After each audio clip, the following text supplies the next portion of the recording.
सफलता क्या है? How to be a huge success. यह विभिन्न तरह के प्रसिद्ध सफल लोगों से प्राप्त कथनों और सुझावों की एक छोटी सी किताब है। इसके कवर पर पिछला हिस्सा पूछता है, क्या आप प्रसिद्ध, भाग्य या महानता के साथ टकराव की राह पर हैं?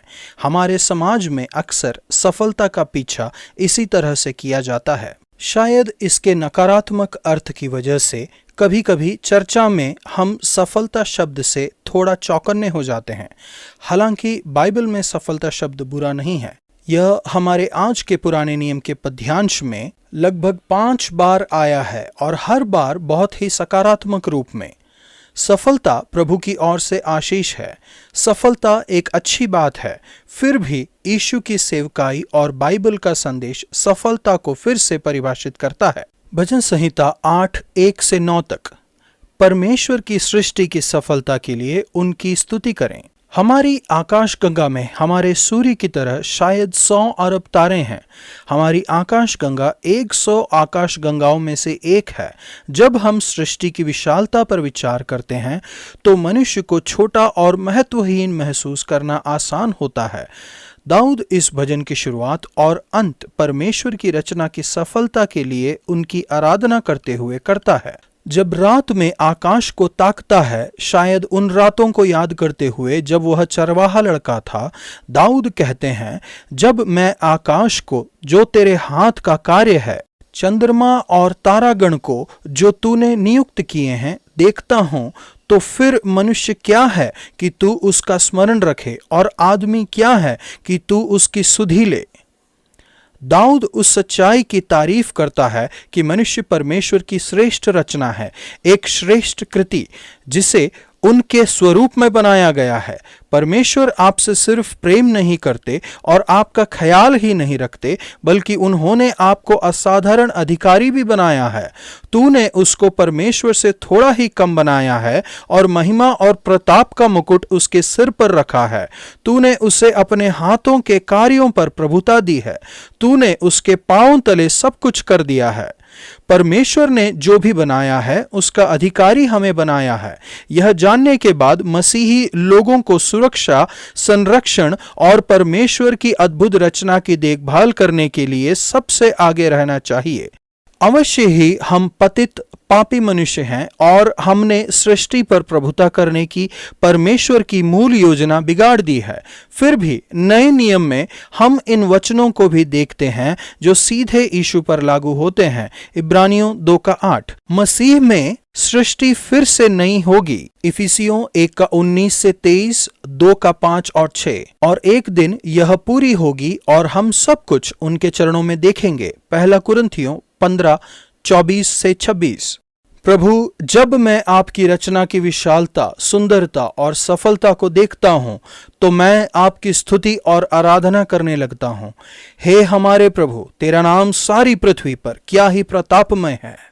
नया नियम मत्ती 9:14-38 तक। यीशु पर निर्धारित की गई सफलता का अनुकरण करें। यीशु सफलता को पुनः परिभाषित करते हैं। यदि हम जानना चाहते हैं कि सच्ची सफलता क्या है, तो हमें यीशु के आदर्शों को देखना होगा, उनका दर्शन, उनका जीवन और उनकी शिक्षा। यह ऐसी सफलता है जो अब तक हर जगह मानी गई है। यीशु की प्रशंसा और निंदा दोनों की गई थी। सफलता का मतलब प्रसिद्धि नहीं है। कुछ ने उनकी प्रशंसा की। इस्राएल में ऐसा कभी नहीं देखा गया।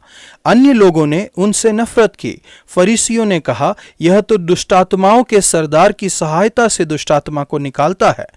यीशु के अनुयायी होने के नाते शायद आपकी भी प्रशंसा और निंदा दोनों होगी। विलियम विल्बरफोर्स ने कहा था कि वह इंग्लैंड में सबसे ज्यादा प्रशंसनीय और सबसे ज्यादा निंदनीय व्यक्ति थे। अपने सुसमाचार में मत्ती यीशु की सेवकाई की सफलता का वर्णन करता है। वह संक्षिप्त में कहता है, यीशु सब नगरों और गांवों में फिरता रहा और उनकी सभाओं में उपदेश करता और राज्य का सुसमाचार प्रचार करता और हर प्रकार की बीमारी और दुर्बलता को दूर करता रहा। परमेश्वर के राज्य की सच्चाई लाते हुए और उसके आसपास के लोगों के जीवन में उनकी उपस्थिति को लाते हुए यीशु ने शब्दों में और कार्यों से परमेश्वर का राज्य दिखाया। यीशु की सफल जीवन शैली ऐसी दिखती है और आपको और हमें इसका अनुसरण करने के लिए बुलाया गया है।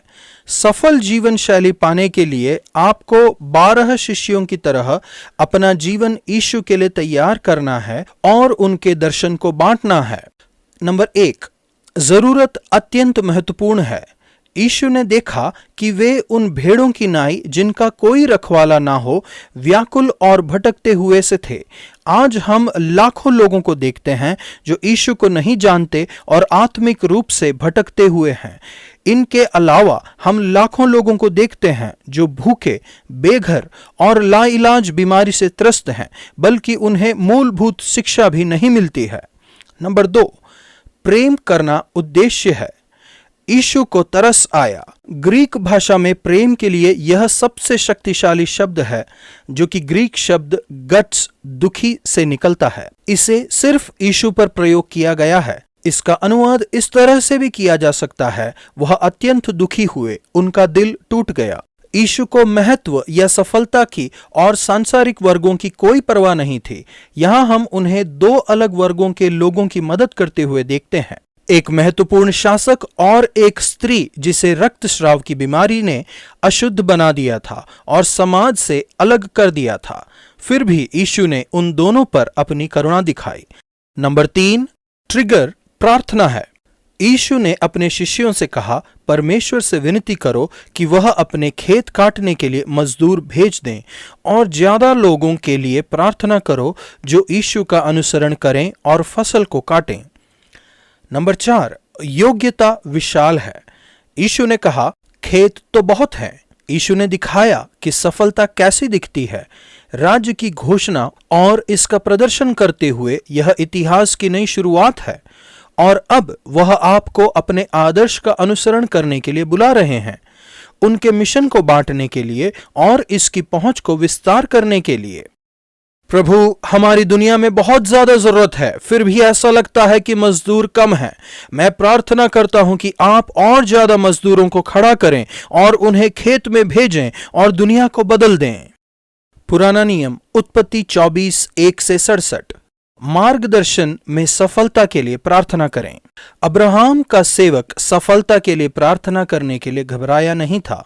उसने प्रार्थना की जिसका हम सब अनुकरण कर सकते हैं, यहोवा आज मेरे कार्य को सिद्ध कर। यह स्वार्थीपन की प्रार्थना नहीं थी, यह ऐसी प्रार्थना थी कि परमेश्वर किसी और को आशीष दें और मेरे स्वामी अब्राहम पर करुणा करें। उसने परमेश्वर से मार्गदर्शन पाने के लिए प्रार्थना की। यह परमेश्वर के मार्गदर्शन की सबसे शानदार कहानियों में से एक है। अल्फा पर हम द 5 C's के तहत 5 तरीकों के बारे में बात करते हैं जिसमें परमेश्वर हमारा मार्गदर्शन करते हैं। इस पद्यांश में हम एक उदाहरण देख सकते हैं जिसमें ये सब एक साथ काम करते हैं, और खासकर 5वां पारिस्थितिक संकेत। नंबर 1, आदेशात्मक वचन। स्पष्ट रूप से अब्राहम के पास वचन नहीं थे जो हमारे पास हैं, लेकिन उसके पास परमेश्वर के निर्देश थे जो बाद में पवित्र शास्त्र का हिस्सा बने। परमेश्वर ने अपने लोगों को आदेश दिया था कि वे अपने बीच केवल अन्य विश्वासियों से ही शादी करें। अब्राहम ने अपने सेवक से कहा था कि वह अपने बेटे के लिए पत्नी कनानियों से न ले, बल्कि अपने ही लोगों में से लें। नंबर 2, अप्रतिरोध्य आत्मा। जब हम प्रार्थना करते हैं तो पवित्र आत्मा हमारी अगुवाई करते हैं। हालांकि इस पद्यांश में पवित्र आत्मा शब्द का प्रयोग नहीं किया गया है, लेकिन यह स्पष्ट है कि सभी भाग लेने वाले इस स्थिति में हैं कि वे परमेश्वर द्वारा मार्गदर्शित किए जाएं, उनकी सुनना और पवित्र आत्मा द्वारा अगुवाई किया जाना। अब्राहम के सेवक ने अपने दिल से प्रार्थना की। उसकी प्रार्थना समाप्त होने से पहले उसके सामने रिबका दिखाई दी, और जब रिबका दिखाई दी तो इसहाक खेत में था जहां वह ध्यान करने के लिए निकला था। नंबर 3, सामान्य बोध। रिबका को चुनना एक सही समझ थी।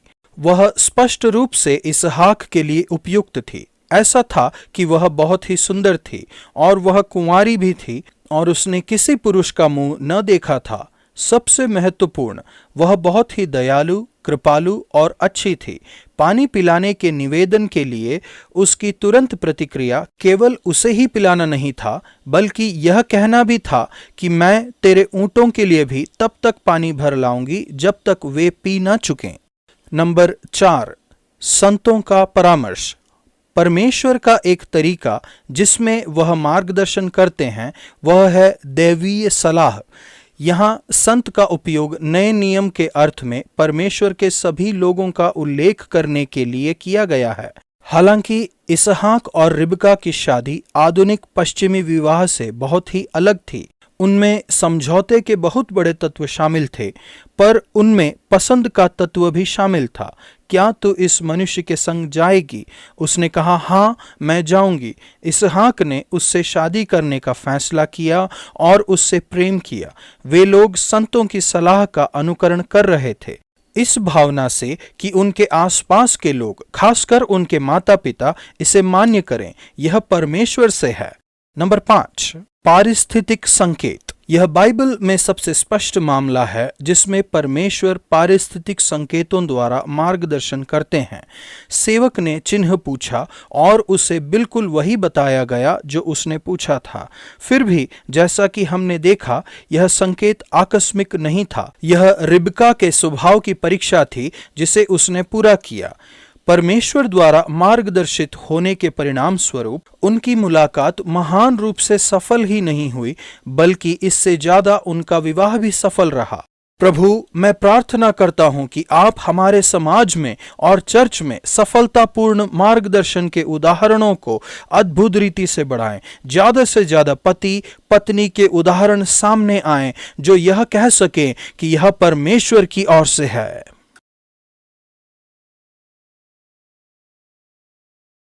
उत्पत्ति 24। मुझे यह कहानी हमेशा से पसंद है। यह बहुत ही रुमानी है। इसहाक बहुत सारी चीजों का वारिस था, लेकिन शायद वो अकेला भी था। उसके सौतेले भाई को दूर भेज दिया गया था। उसकी मां मर गई थी। परमेश्वर इस बहादुर स्त्री को इसहाक को देते हैं। वो अपने परिवार को छोड़कर किसी ऐसे व्यक्ति से शादी करती है जो उसके घर से मीलों दूर रहता था, जिससे वो कभी मिली नहीं थी। परमेश्वर उनका मार्गदर्शन करने के लिए एक सुनिश्चित प्रार्थना का उत्तर देते हैं और इसहाक ने उससे प्रेम किया। आज का वचन, यहोवा आज मेरे कार्य को सिद्ध कर। उत्पत्ति 24 का 12।